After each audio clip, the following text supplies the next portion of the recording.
నాయకులు అదే విధంగా మనకు పర్మిషన్ లేకుండా అడుగడుగునా అడ్డుకున్నా అవన్నీ కూడా ఎదుర్కొని ఈ రోజు రైతుల పక్షాన పోరాటం చేస్తున్న నల్లగొండ ముద్దుబిడ్డ మీ అందరికీ ఆప్తుడు సోదరుడు కంచర్ల భూపాల్ రెడ్డి అన్న గారు గత 10 సంవత్సరాలుగా నల్లగొండ జిల్లాని తన సమర్థవంతమైన నాయకత్వంలో అభివృద్ధి బాటలో సంక్షేమ బాటలో కేసీఆర్ గారి మార్గదర్శకత్వంలో సమర్థవంతంగా నడిపించిన మాజీ మంత్రివర్యులు సూర్యాపేట శాసనసభ్యులు అన్న ఉత్తకర్ల జగదీశ్వర్ రెడ్డి గారికి రాష్ట్రంలో 400 రోజుల్లో 410 మంది రైతులు ఆత్మహత్య చేసుకుంటే రైతుల స్థితిగతులు చూసి కాంగ్రెస్ పార్టీ మోసాన్ని చూసి పెద్దలు కేసీఆర్ గారు ఒక నిర్ణయం తీసుకొని రాష్ట్ర మాజీ వ్యవసాయ శాఖ మంత్రిగా ఉన్న నిరంజన్ రెడ్డి గారి నేతృత్వంలో రైతు స్థితిగతుల అధ్యయన కమిటీ వేస్తే ఈరోజు ఆ కమిటీ సభ్యులు మొత్తం నిరంజన్ రెడ్డి గారితో సహా అందరూ కూడా వచ్చున్నారు.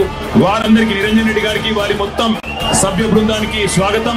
రోజు నల్లగొండ పట్టణంలో అడుగు పెట్టంగానే ముందు మహాత్మా గాంధీ యూనివర్సిటీ దగ్గర పిల్లలందరూ వచ్చినారు. దాదాపు ఒక 300-400 మంది పిల్లలు రోడ్డు మీదకి వచ్చి అన్న కేసీఆర్ ఉన్నప్పుడు మాకు బ్రహ్మాండంగా ఇక్కడ వసతులు ఉండేది, కానీ ఇవాళ కాంగ్రెస్ ప్రభుత్వం వచ్చిన తర్వాత మాకు గొడ్డు కారంతో అన్నం పెట్టే దుస్థితి వచ్చిందన్న, మీరు రావాలా అంటే తప్పకుండా 2:30 గంటలకు మీ క్యాంపస్ కు వస్తా అని వారికి చెప్పి అక్కడ కలదప్పిన ఐటీ టవర్ కనబడ్డది.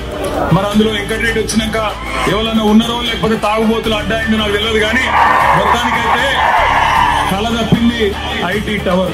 ప్రపంచంలో ఏ శక్తి కూడా ప్రజాశక్తి కంటే గొప్పది కానే కాదు. అది రుజువు చేసిన గడ్డ ఈ పోరాటాల గడ్డ నల్లగొండ అనే మాటలను గుర్తు చేస్తా ఉన్నాం. రోజు కాదు ఇవాళ ఉన్న వాళ్ళు కొత్తగా మేమేదో సామ్రాజ్యానికి అధిపతులైపోయినాం, చక్రవర్తులైపోయినాం, రారాజులైపోయినాం అని విర్రవీగుతున్న వాళ్ళ గురించి కాదు నేను చెప్పేది. ఒకనాడు బండెనుక బండి గట్టి 16 బండ్లు గట్టి ఏ బండ్లు ఓడతావు కొడుకో నైజాము సర్కరోడా అని ఆనాడున్న నియంతను నిలదీసిన గడ్డ నల్లగొండ. అందుకే పోరాటానికి స్ఫూర్తి అయిన నల్లగొండ గడ్డకు వందనం. ఇక్కడికి విచ్చేసిన ప్రతి నల్లగొండ రైతు బిడ్డకు శిరస్సు వంచి పాదాభివందనం.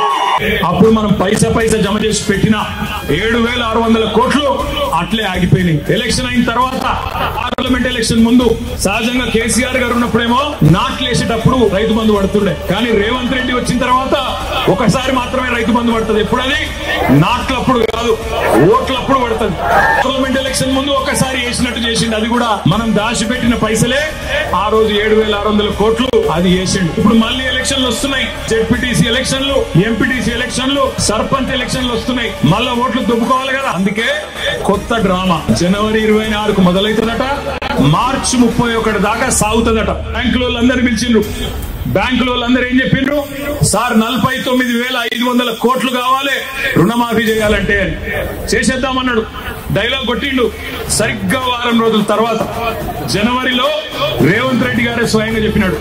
ఏమన్నాడు, ఏముందయ్యా ఒక్క సంవత్సరం కడుపు కట్టుకుంటే 40,000 కోట్లు ఇచ్చేయచ్చు, ఏముంది అన్నాడు. 49,000 నుంచి 9,000 కోట్లు వారం రోజులనే ఎగిరిపోయినాయి. 3 పంటలకు ఇస్తా అన్నాడు మగోడు.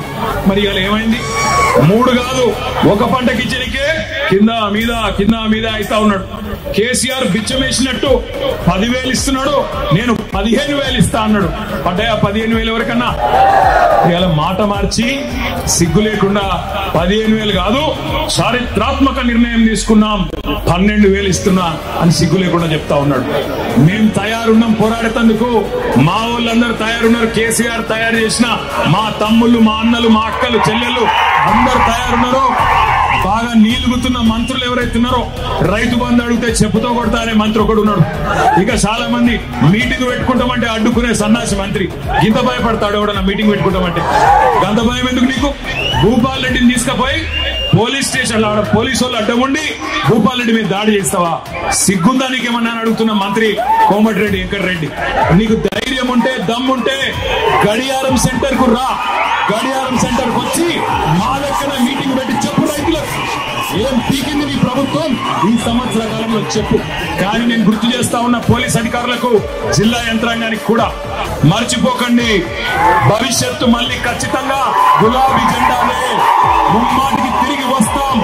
ఇవాళ ఎవరెవరైతే కాంగ్రెస్ కార్యకర్తల కంటే అతిగా ప్రవర్తిస్తున్నారో అన్ని గుర్తు పెట్టుకుంటాం, వడ్డీతో సహా ఇస్తాం, యాది పెట్టుకోమని చెప్తూ మళ్ళొకసారి నల్గొండ రైతు బిడ్డలందరికీ ధన్యవాదాలు తెలియజేస్తూ జై తెలంగాణ, కేసీఆర్ గారి నాయకత్వం.